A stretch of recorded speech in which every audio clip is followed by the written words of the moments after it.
परिचय। बच्चों, आज हम तत्वों के वर्गीकरण का अध्ययन करेंगे। ठीक है सर।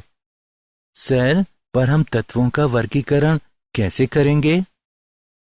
हम तत्वों का वर्गीकरण आवर्त सारणी की मदद से करेंगे। सर, आवर्त सारणी क्या होती है? बच्चों, आवर्त सारणी तत्वों की ऐसी व्यवस्था है जिसके कारण समान तत्व एक वर्ग में आते हैं और असमान तत्व अलग रखे जाते हैं। अच्छा, तो सर हम तत्वों का वर्गीकरण उनके गुणों के आधार पर करेंगे। हाँ, ठीक कहा तुमने। धन्यवाद सर। तो चलो आगे बढ़ते हैं। इस अध्याय में आप उन तत्वों का अध्ययन करेंगे जो अब तक मालूम किए गए हैं और उन्हें वर्गीकृत करेंगे। उद्देश्य: इस पाठ के अंत में आप निम्न करने में सक्षम हो जाएंगे।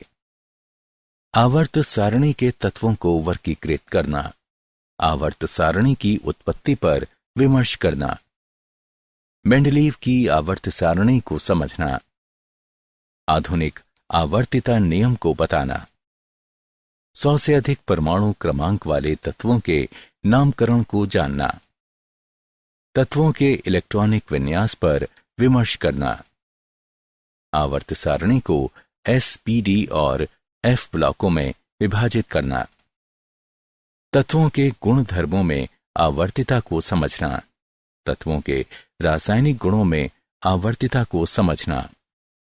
हमें तत्वों की वर्गीकरण की आवश्यकता क्यों है? 18वीं शताब्दी के पूर्व कुछ ही तत्वों के बारे में जानकारी थी। समय बीतने के साथ बड़ी संख्या में तत्वों की खोज कर ली गई। वर्तमान में हमें 114 तत्वों के बारे में जानकारी प्राप्त है। अब उन्हें वर्गीकृत करना जरूरी हो गया है। तत्वों के वर्गीकरण ने आवर्त सारणी के गठन की आवश्यकता को जन्म दिया। इस प्रकार आवर्त सारणी को एक ऐसी तालिका के रूप में परिभाषित किया जा सकता है जिसमें सभी प्राप्त तत्वों को उनके गुण धर्मों के अनुसार व्यवस्थित किया गया है, ताकि समान तत्व एक ही ऊर्ध्वाधर कॉलम में आ जाएं और असमान तत्व अलग रखे जा सकें। आवर्ती वर्गीकरण की उत्पत्ति। डॉबेराइनर ट्रिक। उन्होंने देखा कि कुछ समान तत्व 3 तत्वों के समूहों में उपस्थित हैं और उन्होंने इसे त्रिक का नाम दिया। इस त्रिक की दिलचस्प विशेषता ये थी कि प्रत्येक त्रिक के बीच वाले तत्व का परमाणु भार शेष दोनों तत्वों के परमाणु भार के औसत मान के लगभग बराबर था। उदाहरण के तौर पर लिथियम, सोडियम और पोटेशियम एक त्रिक का निर्माण करते हैं। सोडियम का परमाणु भार बराबर लिथियम का परमाणु भार प्लस पोटेशियम का परमाणु भार बराबर 7 जमा 39/2 बराबर 23। हालांकि त्रिक का यह नियम कुछ ही तत्वों पर लागू किया जा सका। अष्टक का नियम। जॉन अलेक्जेंडर न्यूलैंड ने तत्वों को उनके परमाणु भार के बढ़ते हुए क्रम में व्यवस्थित किया और पाया कि दिए गए किसी तत्व से प्रारंभ करने पर 8वें तत्व के गुण पहले तत्व के गुणों के समान थे। निम्नलिखित व्यवस्था अष्टक के नियम को दर्शाती है। अष्टक का यह नियम कैल्शियम के आगे के तत्वों पर लागू नहीं किया जा सकता, यहां तक कि आदर्श गैसों की खोज के साथ 8वां तत्व भी समान नहीं रह गया। मेंडलीव की आवर्त सारणी।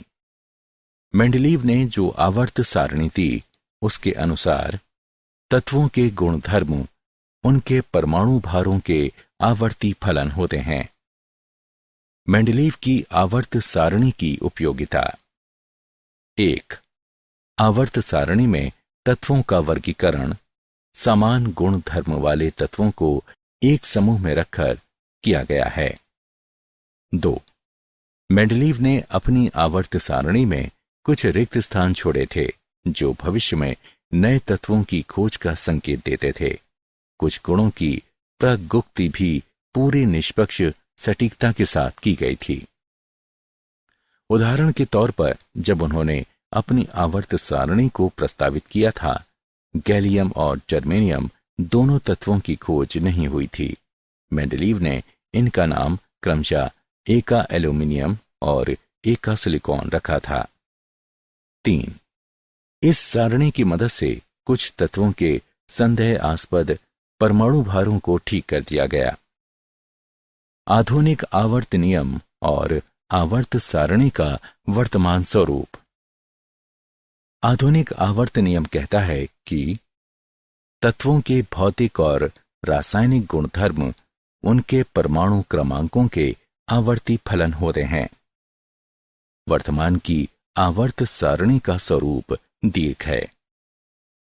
आवर्त सारणी की क्षैतिज पंक्तियों को आवर्त यानी पीरियड्स कहा जाता है। एक आवर्त में समान बाह्य इलेक्ट्रॉन विन्यास वाले तत्वों को रखा जाता है।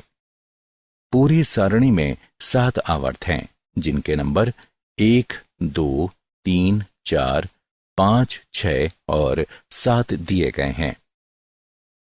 आवर्त 2 और 3 में से प्रत्येक में 8 तत्व रखे गए हैं। ये लघु आवर्त कहे जाते हैं। चौथे और 5वें आवर्तों में से प्रत्येक में 18 तत्व रखे गए हैं, जिन्हें दीर्घ आवर्त कहा जाता है। 6वें आवर्त में 32 तत्व हैं और इसे दीर्घतम आवर्त कहा जाता है। आवर्त सारणी का ऊर्ध्वाधर स्तंभ वर्ग कहलाता है। वे तत्व जो एक वर्ग से संबंधित होते हैं एक परिवार का गठन करते हैं।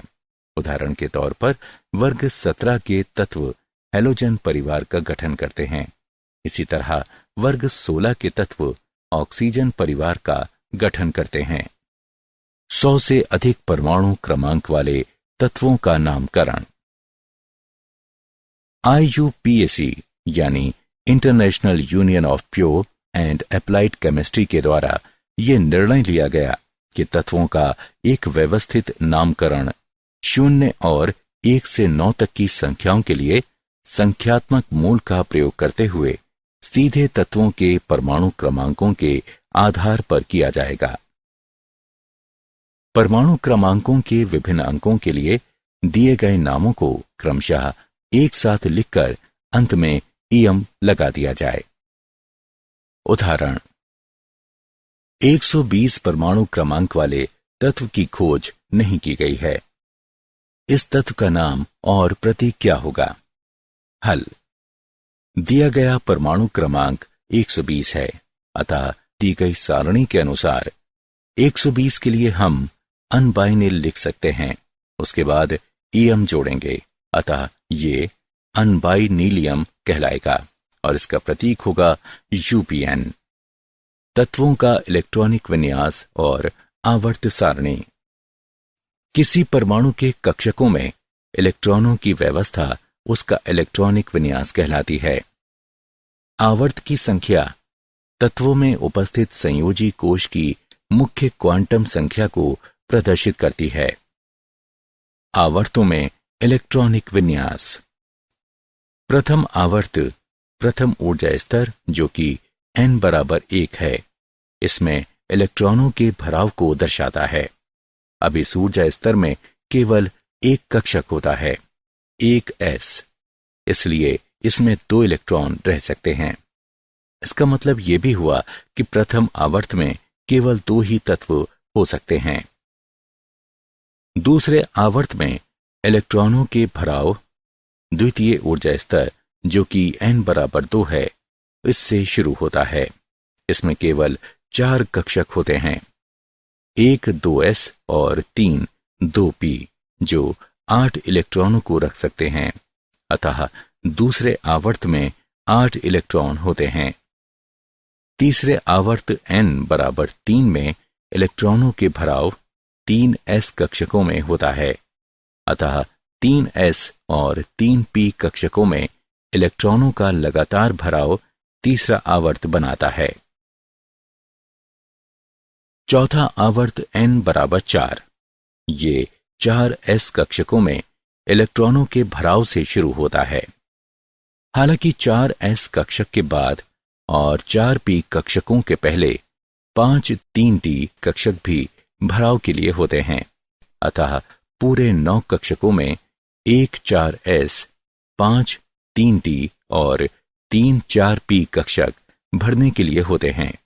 ये उल्लेखनीय है कि 3d कक्षकों में भराव स्कैंडियम यानी परमाणु क्रमांक बराबर 21 से शुरू होता है। स्कैंडियम परमाणु क्रमांक बराबर 21 से जिंक परमाणु क्रमांक बराबर 30 तक के तत्व 3d संक्रमण श्रेणी के तत्व कहलाते हैं। पांचवां आवर्त n बराबर 5s कक्षकों से शुरू होता है और चौथे आवर्त के ही समान होता है। 9 कक्षकों में से 1 5s, 5 4d और 3 5p कक्षक भरने के लिए होते हैं। अतः 5वें आवर्त में भी 18 तत्व होते हैं। छठवां आवर्त 6s कक्षकों के भराव से शुरू होता है, जो कि n बराबर 6 है। इसमें 16 कक्षक हैं। 1 6 इलेक्ट्रॉनिक विन्यास और तत्वों के प्रकार s p d f block. आवर्त सारणी के दीर्घ स्वरूप को 4 मुख्य ब्लॉकों में बांटा जा सकता है। ये ब्लॉक हैं s p d f block. इस वर्गीकरण के 2 अपवाद हैं। पहला हीलियम है, जो कि s ब्लॉक के तत्वों से संबंध को दर्शाता है, परंतु इसे p ब्लॉक तत्वों के साथ रखा गया है क्योंकि इसका बाह्यतम कोश 1s2 यानी पूरा भरा हुआ है। दूसरा तत्व हाइड्रोजन है। इसमें केवल 1 इलेक्ट्रॉन होने की वजह से इसे s ब्लॉक में रखा जा सकता है और वर्ग 17 के तत्वों की तरह ये 1 इलेक्ट्रॉन प्राप्त भी कर सकता है। इसलिए इसे आवर्त सारणी में सबसे ऊपर रखा गया है। s ब्लॉक तत्व वे तत्व जिनमें अंतिम इलेक्ट्रॉन अपने बाह्यतम ऊर्जा स्तर के s उपकोश में प्रवेश करता है, s ब्लॉक तत्व कहलाते हैं। ये ब्लॉक आवर्त सारणी के सबसे बाईं तरफ स्थित है। इसमें वर्ग 1 और 2 के तत्व शामिल हैं। इनके विन्यास सामान्य हैं, जहां n बाह्यतम कोश को प्रदर्शित करता है। वर्ग 1 के तत्व एल्कली धातु और वर्ग 2 के तत्व एल्केलाइन मृदा धातु कहलाते हैं। p ब्लॉक तत्व वे तत्व जिनमें अंतिम इलेक्ट्रॉन अपने बाह्यतम ऊर्जा स्तर के p उपकोश में प्रवेश करता है, p ब्लॉक तत्व कहलाते हैं। हीलियम को छोड़कर, जो कि एक अपवाद है, इनके विन्यास सामान्य हैं। वर्ग 18 में आदर्श गैसें शामिल हैं और इनका इलेक्ट्रॉनिक विन्यास है। वर्ग 17 के तत्व हेलोजन कहलाते हैं और वर्ग 16 के तत्व चाल्कोजेन कहलाते हैं। ये तत्व स्थायी विन्यास पाने के लिए आसानी से 1 इलेक्ट्रॉन ग्रहण करते हैं। डी ब्लॉक तत्व यानी संक्रमण तत्व।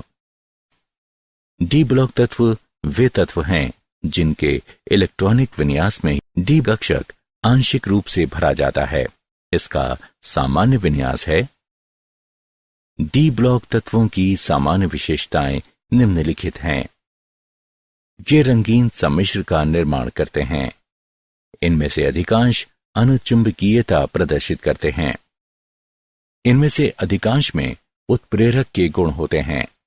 ये युग्म का निर्माण करते हैं। उदाहरण के तौर पर धातु, अधातु और उपधातु। धातुएं ठोस यानी मजबूत होती हैं। धातुएं आघातवर्ध्य और तन्य होती हैं। धातुओं के गलनांक और क्वथनांक उच्च होते हैं। धातुएं ऊष्मा और विद्युत की सुचालक होती हैं। धातुएं पॉलिश करने पर चमक उठती हैं। अधातुएं भंगुर होती हैं। अधातुएं ऊष्मा और विद्युत की अल्पचालक होती हैं। वे तत्व जो धातुओं और अधातुओं दोनों के गुण प्रदर्शित करते हैं उपधातु कहलाते हैं। तत्वों के गुण धर्मों में आवर्तिता। भौतिक गुणों की प्रवृत्तियां। क परमाणु त्रिज्या। परमाणु त्रिज्या को परमाणु के नाभिक के केंद्र से इलेक्ट्रॉनों के बाह्यतम कोश के बीच की दूरी के रूप में परिभाषित किया गया है। परमाणु की त्रिज्या को निम्नलिखित कारणों से सही परिकलन संभव नहीं है। अलग किए जाने के लिए परमाणु बहुत छोटा है।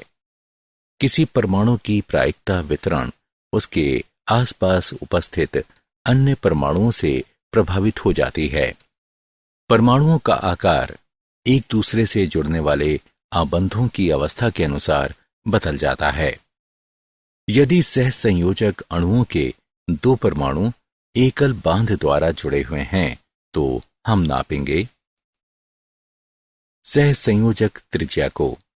समान परमाणु जो एकल आबंध द्वारा जुड़े हुए हैं उनके नाभिक के केंद्रों के बीच की दूरी के आधे भाग के रूप में परिभाषित किया जाता है। धातुओं के लिए हम धात्विक या क्रिस्टल त्रिज्या को नापेंगे। इसे धातु कोरों के दो संलग्न परमाणुओं के बीच की अंतरा नाभिकीय दूरी के आधे भाग के रूप में परिभाषित किया जा सकता है। किसी परमाणु की धात्विक त्रिज्या हमेशा उसकी सहसंयोजक त्रिज्या से बड़ी होती है, क्योंकि धात्विक बंध सहसंयोजक बंध की तुलना में कमजोर होते हैं। आयनी त्रिज्या। जब उदासीन परमाणु इलेक्ट्रॉन लेता या खोता है तो आयन का निर्माण होता है। इलेक्ट्रॉन निकल जाने पर धनायन बनाता है, जबकि इलेक्ट्रॉन मिल जाने पर ऋणायन बनाता है। आयनों के नाभिक के बीच वह प्रभावी दूरी जिसमें वे आयनिक बंध के प्रभाव में रहते हैं आयनिक त्रिज्या कहलाती है। महत्वपूर्ण बिंदु। धनायन की त्रिज्या अपने जनक परमाणु की त्रिज्या से कम होती है। ऋणायन की त्रिज्या अपने जनक परमाणु की त्रिज्या से अधिक होती है। जब आयनों में इलेक्ट्रॉनों की संख्या समान किंतु नाभिकीय आवेश की मात्रा अलग होती है तो ये सम इलेक्ट्रॉनी आयन कहलाते हैं। इन आयनों का आकार नीचे दिए गए क्रमशः है। आयनन एंथैल्पी। विलगित गैसीय परमाणु से बाह्यतम इलेक्ट्रॉन को बाहर निकालने में जो ऊर्जा लगती है उसे तत्व की आयनन एंथैल्पी कहते हैं। यदि हम किसी गैसीय परमाणु ए को आयनन ऊर्जा प्रदान करते हैं तो ये एक इलेक्ट्रॉन को बाहर निकालता है। उत्तरोत्तर आयनन ऊर्जा। गैसीय परमाणु से एक बार जब इलेक्ट्रॉन पृथक हो जाता है तो धनात्मक आयनों से एक के बाद एक दूसरे और उत्तरोत्तर इलेक्ट्रॉनों के पृथक होने की संभावना होती है। उदाहरण, तत्वों की गैसीय अवस्था के यूनिपॉजिटिव, डाइपॉजिटिव, ट्राइपॉजिटिव आयनों से सर्वाधिक शिथिलता से बंधे इलेक्ट्रॉनों को पृथक करने के लिए आवश्यक ऊर्जा को क्रमशः द्वितीय, तृतीय, चतुर्थ आयनन ऊर्जा कहा जाता है। ये उल्लेखनीय है कि आयनन ऊर्जा 3 का मान आयनन ऊर्जा 2 के मान से और आयनन ऊर्जा 2 का मान आयनन ऊर्जा 1 के मान से अधिक होता है। आयनन ऊर्जा निम्नलिखित कारकों पर निर्भर करती है। 1. परमाणु का आकार। जैसे ही परमाणु का आकार बढ़ता है बाह्यतम इलेक्ट्रॉनों पर नाभिक की पकड़ ढीली पड़ जाती है और उन इलेक्ट्रॉनों को पृथक करना और आसान हो जाता है। इस तरह आयनन ऊर्जा परमाणु के आकार में वृद्धि के साथ घट जाती है। 2. नाभिकीय आवेश की मात्रा। नाभिकीय आवेश की मात्रा बढ़ने के साथ इलेक्ट्रॉन का पृथक्करण कठिन हो जाता है, अतः आयनन ऊर्जा बढ़ती है। 3. आवरण प्रभाव। बहु इलेक्ट्रॉन वाले परमाणुओं में जो इलेक्ट्रॉन बाह्यतम कोश में स्थित होते हैं वे क्रोडीय इलेक्ट्रॉनों की प्रतिकारक अन्योन्य क्रिया के कारण पूरे नाभिकीय आवेश को अनुभव नहीं करते हैं। अतः संयोजी इलेक्ट्रॉन नाभिक से आंतरिक इलेक्ट्रॉनों के द्वारा परिरक्षित या आवृत हो जाते हैं। इस प्रभाव को आवरण प्रभाव कहते हैं। आंतरिक इलेक्ट्रॉनों की संख्या में वृद्धि के साथ आयनन ऊर्जा में कमी आती जाती है। 4. इलेक्ट्रॉनिक विन्यास। जिस परमाणु का विन्यास ज्यादा स्थायी होता है उसमें इलेक्ट्रॉन खोने की प्रवृत्ति कम होती है, जिसके परिणाम स्वरूप उसकी आयनन ऊर्जा का मान उच्च होता है। इलेक्ट्रॉन लब्ध एंथैल्पी। इलेक्ट्रॉन लब्ध एंथैल्पी को एक परमाणु या अणु की ऋणायन बनाने की योग्यता के रूप में परिभाषित किया जाता है, जो कि परमाणु या अणु द्वारा एक इलेक्ट्रॉन ग्रहण किए जाने पर निर्मुक्त की गई ऊर्जा के रूप में व्यक्त की जाती है। इस प्रक्रम को निम्नलिखित तरीके से व्यक्त किया जा सकता है। प्रक्रम को ऊष्माक्षेपी या ऊष्माक्षोषी हो सकता है। इलेक्ट्रॉन लब्ध एंथैल्पी को प्रभावित करने वाले कारक। नाभिकीय आवेश। अधिक नाभिकीय आवेश की मात्रा अधिक तेजी से आने वाले इलेक्ट्रॉनों को आकर्षित करेगी और इलेक्ट्रॉन लब्ध एंथैल्पी का ऋणात्मक मान अत्यधिक होगा। परमाणु का आकार। यदि परमाणु का आकार बड़ा है तो नाभिक और अतिरिक्त इलेक्ट्रॉन के बीच की दूरी अधिक होगी और इलेक्ट्रॉन लब्ध एंथैल्पी का ऋणात्मक मान कम होगा।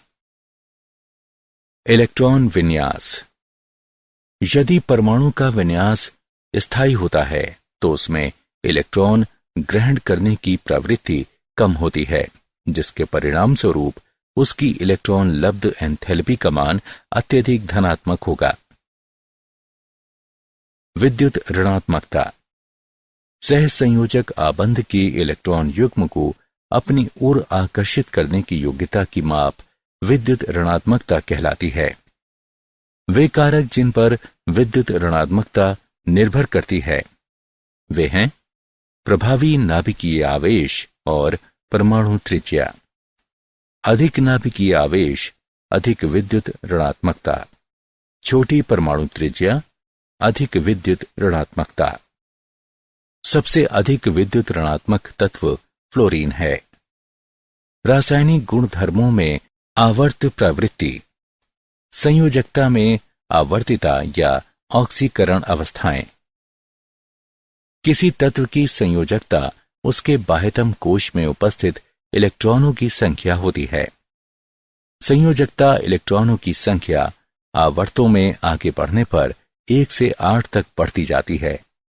हाइड्रोजन के सापेक्ष तत्वों की संयोजकता वर्गों में नीचे जाते हुए संयोजकता इलेक्ट्रॉनों की संख्या समान रहती है। अतः एक वर्ग के सभी तत्व समान संयोजकता प्रदर्शित करते हैं। द्वितीय आवर्त के तत्वों के गुणधर्मों में असंगतता। द्वितीय आवर्त के तत्व ऐसे कई गुण प्रदर्शित करते हैं जो उनके समूह के नहीं हैं। उदाहरण, बेरिलियम और लिथियम के यौगिक सहसंयोजक बंध बनाते हैं। ये गुण एस ब्लॉक के अन्य तत्वों में नहीं पाया जाता। नाइट्रोजन और ऑक्सीजन द्विपरमाणुवीय अणु बनाते हैं, जबकि उनके समूह के अन्य सदस्य बहुपरमाणुवीय अणु बनाते हैं। विकर्ण संबंध। लिथियम, बेरिलियम और बोरोन की विद्युत ऋणात्मकता विकर्ण संबंधों को दिशा देती है। लिथियम आश्चर्यजनक ढंग से मैग्नीशियम से, बेरिलियम एल्यूमिनियम से और बोरोन सिलिकॉन से समानता रखता है। विद्युत ऋणात्मकता आवर्तों में दाएं से बाईं ओर जाने पर बढ़ती है। आवर्त प्रवृत्ति और रासायनिक क्रियाशीलता। एल्कली धातुओं के बीच रासायनिक क्रियाशीलता एक इलेक्ट्रॉन खोकर और धनायन के निर्माण से होती है, जबकि हैलोजन एक इलेक्ट्रॉन प्राप्त कर ऋणायन के निर्माण द्वारा रासायनिक क्रियाशीलता प्रदर्शित करते हैं। रासायनिक क्रियाशीलता आवर्त सारणी के केंद्र में सबसे कम होती है। मूल्यांकन। आगे बढ़ने से पहले आइए देखें कि आपने कितना सीखा। सही विकल्प को उठाकर उसके संगत स्थान पर रखें। क्या आप जानते हैं, मई 31 सन 2012 को IUPAC, the international union of pure and applied chemistry ने फ्लेरोवियम और लिवरमोरियम को आवर्त सारणी में जोड़ने के लिए मंजूरी दी थी। सारांश। आइए हमने जो कुछ सीखा है उसे संक्षेप में दोहराएं। वर्तमान में 114 तत्व ज्ञात हैं। डॉबेराइनर ने देखा कि कुछ तत्व 3 के समूह में मौजूद हैं, जिनको उन्होंने त्रिक का नाम दिया।